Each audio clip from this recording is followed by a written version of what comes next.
Ladies and gentlemen, I have a very interesting topic for you today. It is Rückert, the modern Sufi. And who is Rückert? I'll tell you.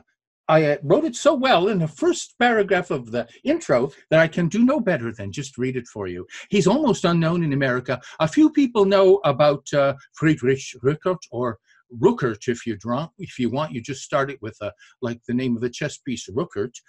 He furnished the texts for Gustav Mahler. Classical listeners may be familiar with the Kindertotenlieder. These are songs of the deaths of children. Rückert had a terrible trauma in his life. He lost two of his children. They died in the same year. He buried them in the yard with his own hands. He saw the tombstones every day. And then he wrote hundreds of poems to cope with this, to understand it, to grieve it, and to transcend it. It's an astonishing event in the history of Western literature. Well, but he also excels in humor, in calm contemplation, and in every other kind of human mood that appeals to us. Friedrich Rückert, 1788 to 1866, may be called a man of stature in every sense of the word. Last winter, when I visited his former home, now containing a museum in Coburg, Germany, I could barely jot down a note using his writing desk, which was made for standing, since the man was well over 6 feet tall. I just couldn't reach it. In group portraits, he towers above the other people in the room, like Abraham Lincoln in those Civil War photographs. Superhumanly energetic, with an unrelenting drive to turn life into art, he wrote poems of every kind, ranging from a volume of political poems triggered by the European revolutions of 1848 to a book of domestic verse where you can learn how to teach your boy to climb a tree. Inspired by the Nazarenes, a group of German painters dedicated to reviving religious art who kept their hair long in the manner of the revered Albrecht Dürer, himself eager to replicate his personal image of Jesus, Rückert styled his hair in the old-time Nazarene manner, long and abundant with cascading ringlets, and once in church, a little girl, transfixed by the appearance of the prophetic-looking giant, asked her father, "Daddy, is that the good Lord?" So I think that's the best introduction to our featured poet today. Now, my thesis is that Rückert, with his extraordinarily broad outlook, and as represented in this book that I've done of his writings called The Boundless and the Beating Heart, it is Friedrich Rückert's Wisdom of the Brahman, books 1 to 4, in verse translation with comment poems. In other words, I interview him. I only translated 20% of his work. It's huge. It's hugely voluminous. But you see, I'm the kind of poet that wants to interview. I like to be a talk show host. I don't simply like to translate what other people have done and said. So on the one hand, I took it way down in size, but then I inflated it again a bit with my contributions. And I hope you'll enjoy the colloquies, the conversations. So what my thesis is that Rückert was outstandingly inclusive in his mentality, and that in this regard, he represents a close approximation to the Sufi mentality. The Sufis were mystics. They are mystics. There are plenty of them in the world today. They flourished in the poetry of the Middle Ages, the great poets, the Rumi and Ibn Arabi. Ibn Arabi wrote mainly prose, but he was a marvelous poet too, as I think I'll show you in a minute. And they had the idea of well, the central metaphor of Sufism, as Ibn Arabi taught it, and as Rückert embodies it, is the cup. Let me explain to you about a cup. Every religion, every formulation of faith, every creed, every symbol, emblem, metaphor, parable, likeness, they're all cups, giving color and form to the world, to the water of spirit. You put the water of spirit in the cup. The cup is not the water of spirit, but it does give it form and color, which is interesting. That suggests that poetry may turn, or rather that religion may turn spirit into a work of art with shape and with color, as visual art has. Anyway, that's the informing concept, and it helps accentuate the theme of the unifying mentality, the inclusive and broad and expansive mentality of Rückert. He learned 44 languages, and that's not legendary, that's simply true, and you can certify it by just checking on his interesting method of learning. I taught college for 35 years, and one thing I learned is that if you want to master a subject, volunteer to teach it. That will teach you the subject. Well, he did that every time he wanted to learn a new language. He would announce a course in it in the coming fall or spring semester at the University of Erlangen, where he lectured, and he better be ready, and he was. Okay, so let us begin with an introductory poem from Ibn Arabi, the greatest medieval expositor of Sufi philosophy. I should explain that Sufism is mysticism with a strong Islamic basis, but also with lots of Hindu thinking attached. And indeed, some Sufis have called themselves Christians. Basically, what Sufism wants to do is to go beyond all formulated religions. And I am going to use in my talk 4 themes to intimate the unity of the thinking of Rückert with the thinking of Ibn Arabi, the expositor of Sufi thought. And the themes are love, humor, pilgrimage with way stations, very crucial theme, and lastly, the cup, which I've told you about already because I couldn't wait to make it clear right at the start. It is the first and last. Now, let's begin with a poem for our theme of love from Ibn Arabi. I call it Boundless Love. It's an excerpt, actually, for something much longer. This one is only 6 lines, but it sums up a whole lot. My heart could any form at all put on. A scholar cloister, meadow with gazelle, a pagan temple, pilgrim Kaaba spell, the Torah tablet, the revered Quran. I hold to love's religion, where his steed may turn, I ride, and love permit to lead. So get on that horse of love and go where it takes you. Now, you have plenty of writing about love in Rückert, starting right close to the beginning of the book on page 4 here. Listen to what he says about passion. The flame in air that swells will air stream gladly aid. So passion is by passion ever grander made. The wind by flame that stand may thus the fire put out. So passion fights with passion that in time 'twill rout. How quiet burns the lamp when sheltered from the breeze, devout, the heart revering, so can welcome ease. So, passion flares up, and then it subsides. It swells, and then it calms. And in all of its manifestations and stages, it is laudable, praiseworthy, and completely worthwhile. Passion. That's one form of love. Another form of love is family love. Let's see. Well, there's friendship. Let's do friendship first, and we'll get to the family right after that. Friendship on page 28. This is a fascinating thing.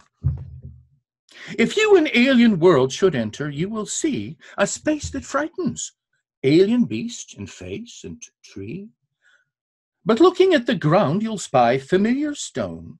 Regard the water, well are the reflections known. At heaven briefly gaze, here too the stars will roam, and soon in foreign space you'll learn to feel at home. The stars, the water, and the sky will be your aid, of tree and beast and human being unafraid. With alien nature you may readily make friends. The strangeness of the people longer though extends. The earth and sky alone will let you comprehend the foreign gestures of your brother and your friend. That's remarkable, isn't it? Here's my comment. The elements can bring together one and all. The droplet and the ocean both we water call. The air that you inhale, a section of the sky. In cliff and in a pebble, minerals are nigh. We individuation magic reconcile of eye-born flame with ray from 100 millionth mile. Should envy threaten fellow feeling, be apprised, mere jealousy is hatred by the weak devised. A water mirror softens to elate the eye. The air, a thriving tree, inbreathed, 'twill purify. The sun, the soul that sunlight grows, abundant warmth can lend. For life, the elemental-minded find a friend. I'm glad I get to write these commentaries, because otherwise I wouldn't get half as much out of the poems as I do this way. You've perhaps heard the saying, how do I know what I think until I hear what I say? I would alter that. How do I know what I think until I hear what I sing? Because this is word songs. If you have to craft your reply for beauty's sake, then it becomes even more important and more satisfying for you to do. Okay. Oh, now on 29 and 30, we turn to the child theme. I talked about his love for children. This is very interesting. A holy custom. When a son is born to you, within an orchard, plant a tree for all to view. So much alike the drives of person and of tree, yet differing as leaves that on a wreath I see. The tender sapling thrives by favor of the year. The child will thrive when it's by heaven grace held dear. If either you would bend, be delicate and fine. The tree and sun alike you'll tend with kind design. A tree, when it is time, will bear its fruit for you. Your son will bear his fruit when to himself he's true. To see his fruit with happiness be satisfied, and you beneath his shade will sleep and glad abide. That's really a perfect poem, except I would have liked to hear also about daughters. But this is the 19th century, and there are some Me Too lessons yet to be learned. The acorn, this is my comment, the acorn seeks to be an oak, an elder said. I won't keep any secrets. The elder is Aristotle, who wrote in his Nicomachean Ethics that the acorn loves to become an oak. And by that he meant, follow your growth principle, unfold your potential. That's the entire key to the ethics of Aristotle, and I think that we have heard it already from Rückert. A child its nature will unfold when gently led. The acorn seeks to be an oak, an elder said. A child its nature will unfold when gently led. Excess in time he'll tame, deficiency eschew. Experience will teach, and well the thing he'll do. The leaves that love to sleep in sun and dance in rain, by sky instructed grow in knowing highest gain. The nature of the child will varied ramify. As rooted in the earth, it reaches for the sky. The tree of life that of knowledge, proving one, a wedding celebrate, as do the earth and sun.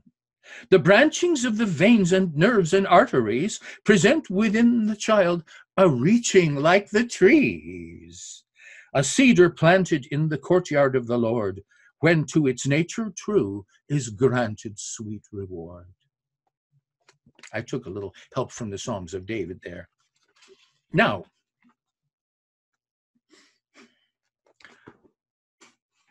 the love of Rückert for children and his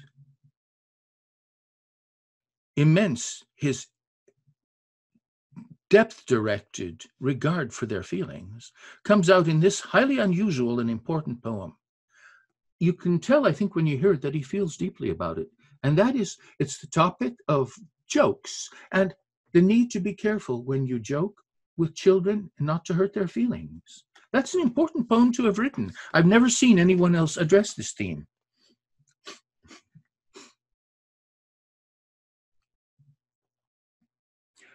Of mastery assured, our joke's a perfect sign. The cat has let the mouse go by, as we divine. You're relaxed and you're enjoying yourself. By joking, we can level inequalities. So comrades love to joke, a fellowship of ease. With children, pray, don't joke. They find it quite a strain. Don't joke with bosses. All your jesting is in vain. I hope he's not right about that, but that's the way he feels. A joke is safe, which has sobriety at hand, that measures calm will take if one misunderstand. A joke is safe that doesn't joke away regard, that keen awareness shows of what to heart is hard. Why am I reacting so strongly to that? I think it's because sometimes I feel when I was young, the grown-ups were joking at my expense, and I think Rückert must have experienced that. A joking person's self-respect might cast away. Who knows, he rapidly can bring it back in play. Himself he overcame with pain who jokes around, or maybe by the pain he'll never have been found.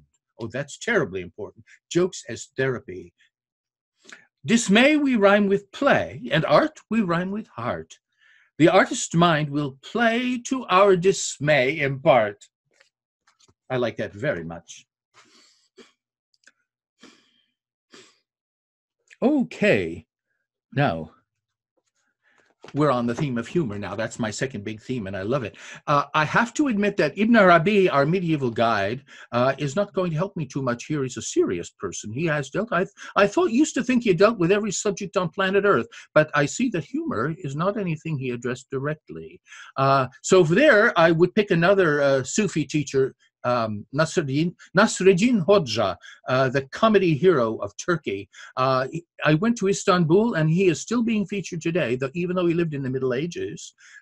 He's featured on everything from gift books to comic books. People love Nasreddin Hoxha in Turkey. He was a cleric, actually. Hoxha is some kind of a priest, but he certainly had plenty of humor. I'll just give you one example. When he was writing his will and testament, he wrote simply this: I have nothing. Divided equally among my relatives. What's left over, give to the poor. Okay, so here are a couple of joke poems, and what's interesting is that they could be called parable poems. If you tell a witty story with a point, and the point is delivered as a kind of punchline, you see that parables and humor, actually Aesop's fables, a lot of them are pretty amusing. Here is Rückert's parable of the beggar and the grocer. A pious beggar stood by grocer's humble wall. He had a need for alms, but nothing said at all. The greedy grocer thought, it is a mute request. Disturbed amid his work, he's yelling at the guest. He rummaged in his assorted bags and felt some shame, and now is shouting, go away in heaven's name. The beggar said, in heaven's name I lightly go. No heavy things to carry make my gait more slow. But you that have so many bags to drag around, how could you travel if an outbreak drum should sound? These words had somehow struck the grocer's heavy heart. He, store left open, with the beggar would depart. He'd walk with rugged staff so long as he would live. Such fine advice to grocers can a beggar give. 'Tis good when should the threat of enemies draw near, and folk to lose their wealth become consumed with fear. A heavy laden hiker with a staff can go and say, this thing is all I have. 'Tis better so.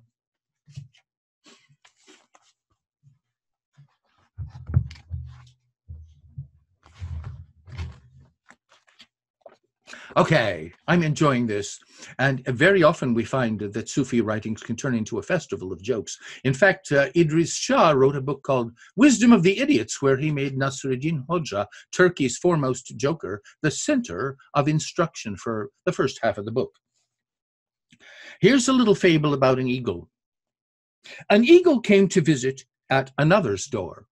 Another eagle. We've got very humanized eagles in this poem. A prefatory letter he had sent before. Might I be welcomed there? I'd like a feather be, that like the wind is led, then leaving speedily. The other in a note replied, it isn't right for you to come just now. You've made yourself too light. Arrives a new request. Suppose I'm like a stone in quiet water fallen and contented grown. Again a harsh reply. Alas, it cannot be. You've made yourself too heavy for a host like me. A final brave attempt. I'll be a rider then, and when his errand's done, he rides away again. A joyful cry is heard. Right answer, and the best. Rise, watchman, let us welcome our distinguished guest.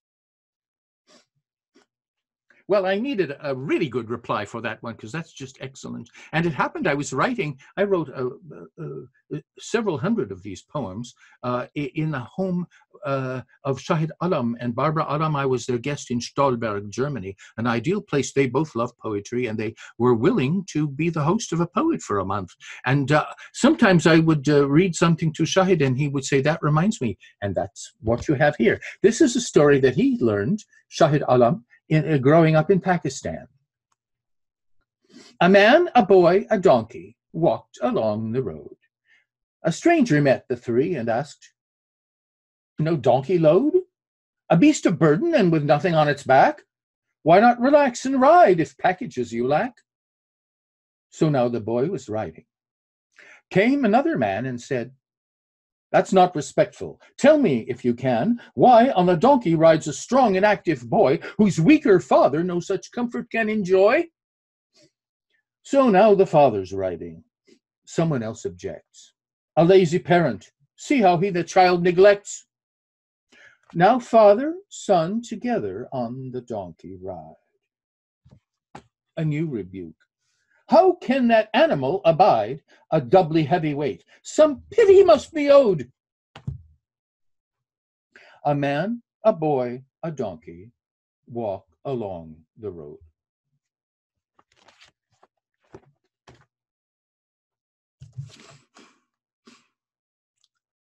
Yes. About one last one on jokes.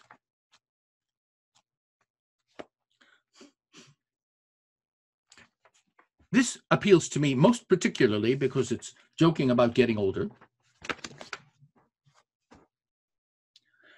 As old as I am now, I study plans create for what I hadn't timely done to compensate.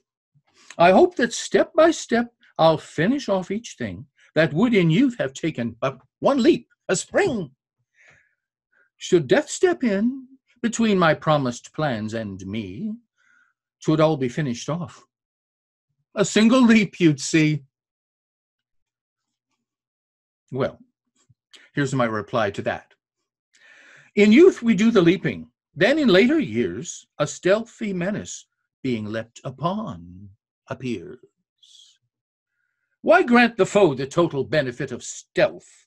We've humor and can use it to promote our health. A cordial laugh will free endorphins that the blood will cheer. We float remorphed upon the Noah flood.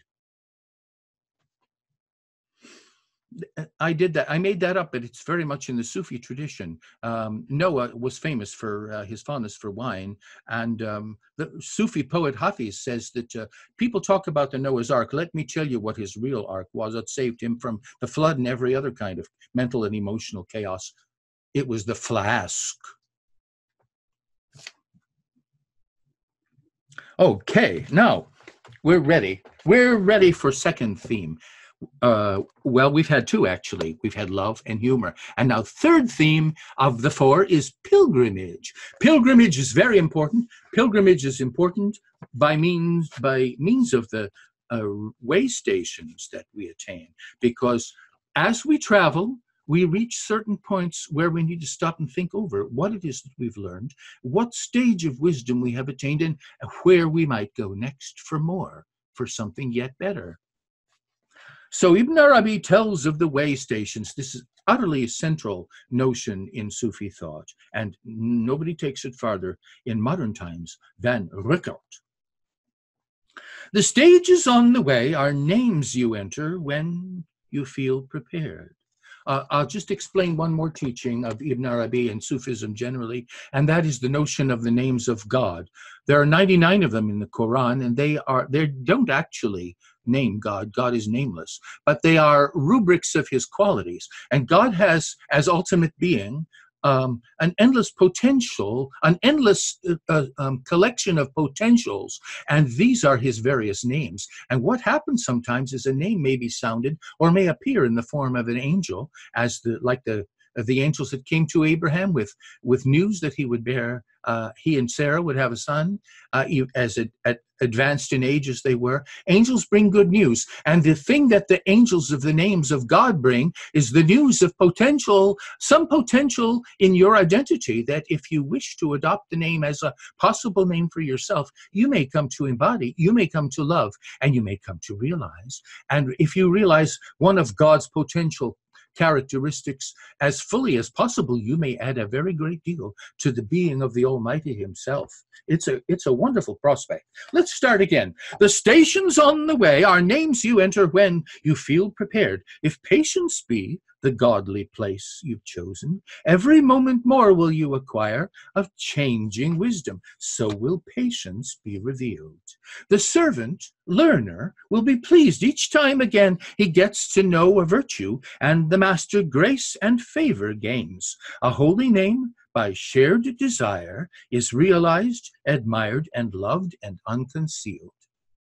And if the pupil, vassal, gladly would remain far longer, then the station an abode will be. The virtue name unchanged will alter as the new perfections of the chosen quality you gain that alter by the moment. Many faces he displays in the created world, so here to you.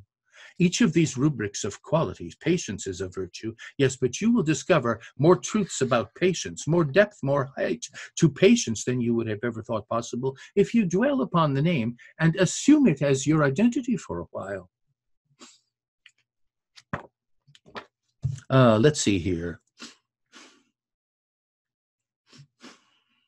Okay. We'll talk about way stations for a minute. 136. We'll have a little dialogue on that subject. Let's watch how Rückert applies the way station idea.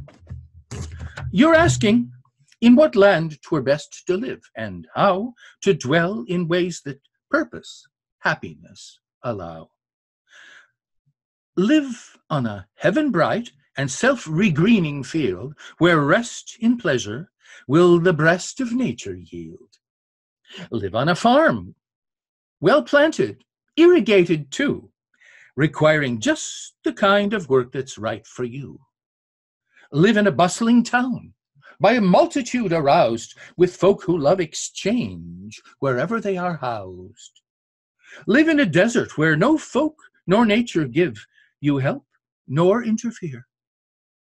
You there with God will live.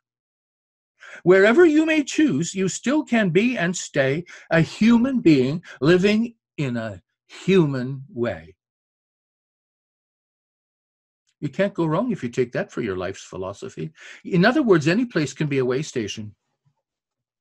You may learn to acquire an identity there which is of permanent value and which will be fully satisfying until perhaps you hear the call and a name is sounded for you to travel on to the next one. Here's my comment. A dweller in a tent or in a tenement can equally abide by this, a lesson lent. A hermit in a cave, a traveler in space, will give the moral in his mind a central place.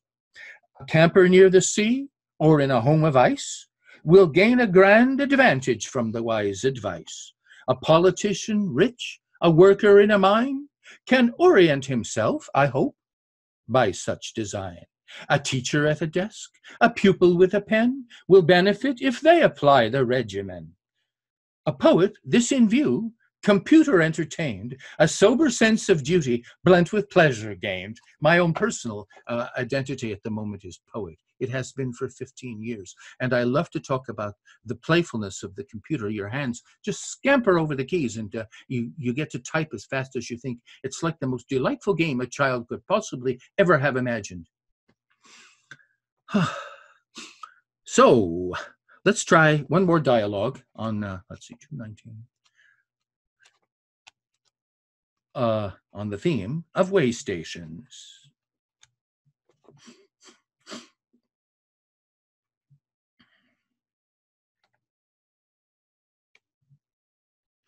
Oh, this is an astonishing little story. I pilgrimed with my master through the countryside. We rested 'neath a tree from noontime heat to hide. A tiger, wild, though through woodland raced in full career. I, fear-crazed, climbed the tree before he came quite near. Then looking down I saw the master calmly sat, the tiger all his wildness seeming to forget. It friendly, puppy-like, with wagging tail, was tame, eventually heading back to whence it came. Embarrassed, I descended. We would wander wider. At night some shelter might befit the weary strider. When midnight had arrived, alas, a gnat had stung my master, and he moaned. I asked, by sadness wrung, a tiger jaw you lately unalarmed escaped. Yet here a gnat, a fear of major harm had shaped? He answered, 2 contrasting stations has the heart. If only to maintain the one it had the art. My heart in prior state did best, you understand. 'Twas in the hand of God. Tonight, in my weak hand. Now that's fascinating, isn't it? You can have 2 conflicting identities. Different parts of your mind can be resident in different stations, way stations on your way. Now that's a very remarkable idea. I, of course, had to comment. A tiger frightened not. A gnat with pain would strike. Amazing. Stations of the heart, how unalike. The contrast of the pulsing heart and perfect ease may hint how multiple are our identities. Our stations are potentialities of being made manifest in time. A series we are seeing. God manifests the changing potencies in names, and each at varied times may have contrasting claims. When we are summoned forth a strength to manifest, to see the deepest meaning it contains, we're best. We might indeed believe we found our deepest I, and with this latest name a while identify. The God we name can only be the one we know.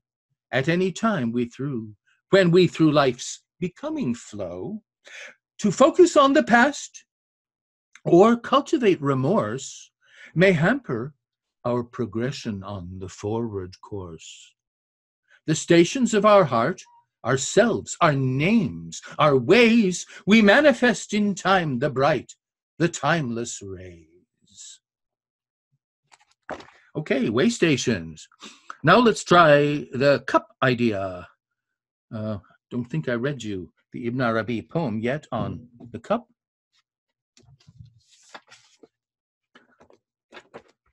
That's our last and perhaps most inclusive lesson.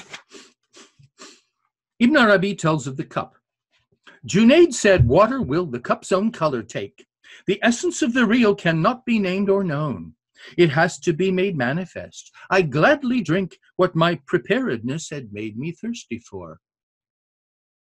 My character and nature and the use I make of what has happened, what I'm given, how I've grown, will shape the cup that holds what I suppose I think. Yet water into endless vessel kinds he'll pour. Manat, Al-Lat, and Al-Uzza, these are mentioned in the Quran. The females 3, who each had been considered once a deity, were thus a triple apparition of the real. They were cups. You know, it's even Ibn Arabi even argues that Moses and Aaron didn't have to worry so much about destroying the golden calf. The golden calf was right for its time and place. If we advance, as we're bound to advance, our spirit forces us to advance, we will go beyond all those golden calves. Let's hope that's right. The face of God is everywhere, but he has made all things in measure, in the hues of names arrayed. From colored cup we drink what we in spirit feel. So now, on page 1, the cup. An Indian Brahman, though in meadow born and bred, who only nature's Veda, nothing more had read. This is typical. The hero of Rückert, who knows 44 languages and has translated Hindu scriptures and the Quran from Arabic, his hero is the Brahman. Wisdom of the Brahman is the name of the book. And then this Brahman is of a very peculiar sort. I think he's a Sufi more than a Brahman. He doesn't read the Hindu scriptures. He reads nature and his own heart. Who only nature's Veda, nothing more had read, but much observed and thought, intuited, instilled, and with his contemplation had his passions filled, speaks half what's clear already, half himself to teach. Of growing thought tells half what he hopes to reach. He has the gift the least particular to see. Through this particular illume a unity, a cup. Each gleam that unawaited will awoken be becomes a praying bead upon his rosary. I just love that. That's a description of the poet. That describes me. So I like the idea that every glimmer of insight could be regarded as a shining bead on his rosary. And now I'm going to take the bead and make that my personal cup or vehicle or container for, I hope, the water of spirit. Perfected polynosis, that means knowledge of the manifold, anywhere begins. The holy knower, a scintilla glinting wins. Scintilla is a sparkle. The Hindu and the Buddhist mala garland beads track mantras or the chantings that the hearer heeds. When I ride cabs, I notice that the Hindu or Buddhist cab drivers often have rosaries around the front mirror, and I have talked with them at length about that. The Christian rosary will help to note each prayer by moves of which the mind stays mainly unaware. Islamic prayer beads that number 99 will aid in recitation of the names divine. Old English Bede meant a prayer. Drop of dew on petal of the rose can show why that is true.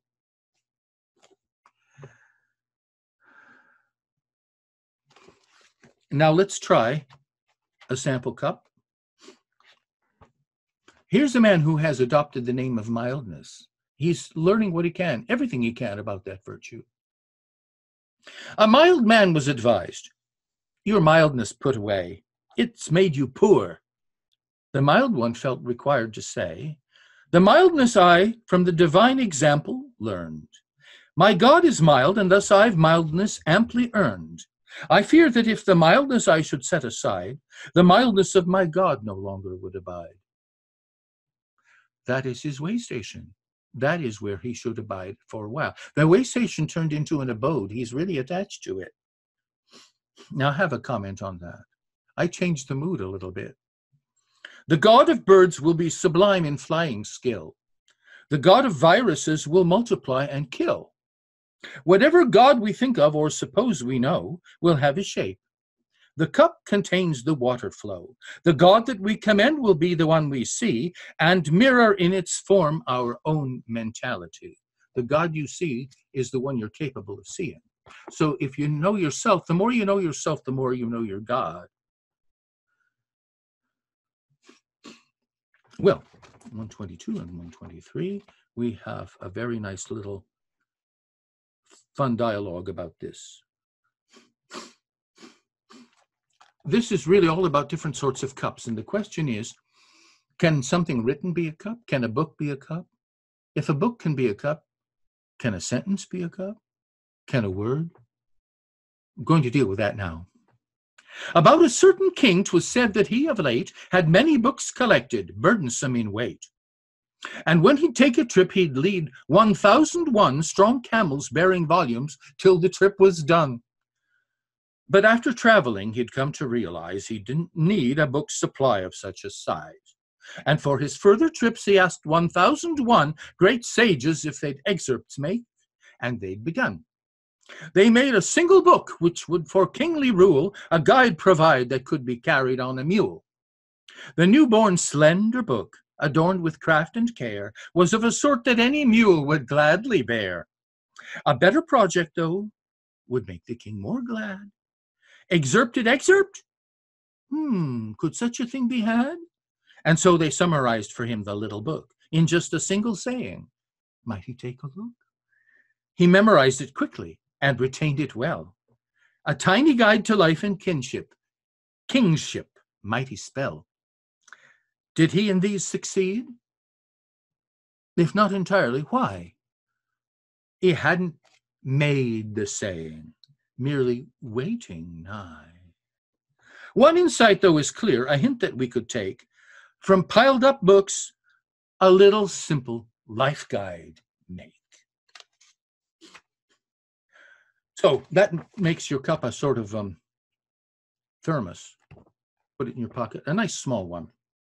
Here's my comment. This is actually a little story I made up. I'm rather happy about that. It would never have come into my mind if I were not the interviewer of such a distinguished guest.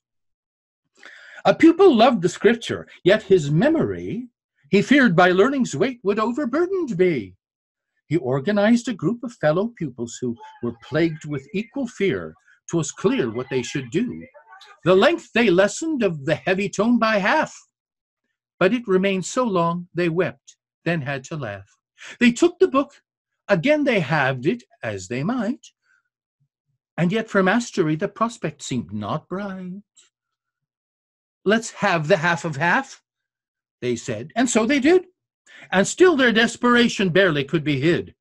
Each bird that humbly chirped before the morning ray and furnished us a perfect prophecy of day, of all their weighty labors made a mockery. Had they not to the prophet's secret sought the key?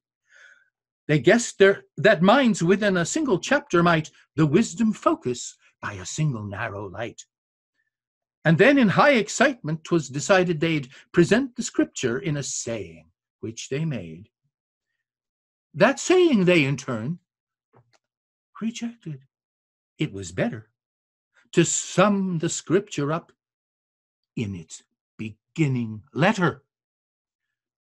This perfect ray no human being would refuse. Each moment God, the first creation work, renews. That's an important moral, isn't it? Let every moment be a new beginning. Each day is not less privileged than was the first day of the creation. Start.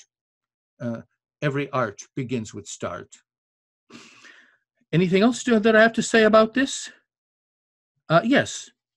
One final entry on 177 will conclude our presentation and conclude our cup coverage. I'm rarely fond of reading volumes that are made with one step, then another, in a long parade. So every time I step aside and leave the road, I'm lost and must return to shouldering the load. I like the books in which, whatever I may do, I'm at the start and finish, in the middle too. Where moving on and breaking off and standing still depend entirely on my own capricious will. I love the sort of poet who'll the reader greet with something of 1,000 parts and each complete. And here's my concluding comment. The myriad choices give the reader leave to say his own responsive thought, and let him shape away brave colloquies to make of song in hallowed time, mellifluent and quick and canorous in rhyme. The lyric line is fitted to epiphanies that sparkle in the art of lightning-threaded breeze. The heart is at the center, calm horizon wide, will round the boundless, ever altered, while we stride. The center heart and the horizon never bound. Behold the holy colloquy where God is found. And now you see why I called my book The Boundless and the Beating Heart. It sounds like two things, it's one.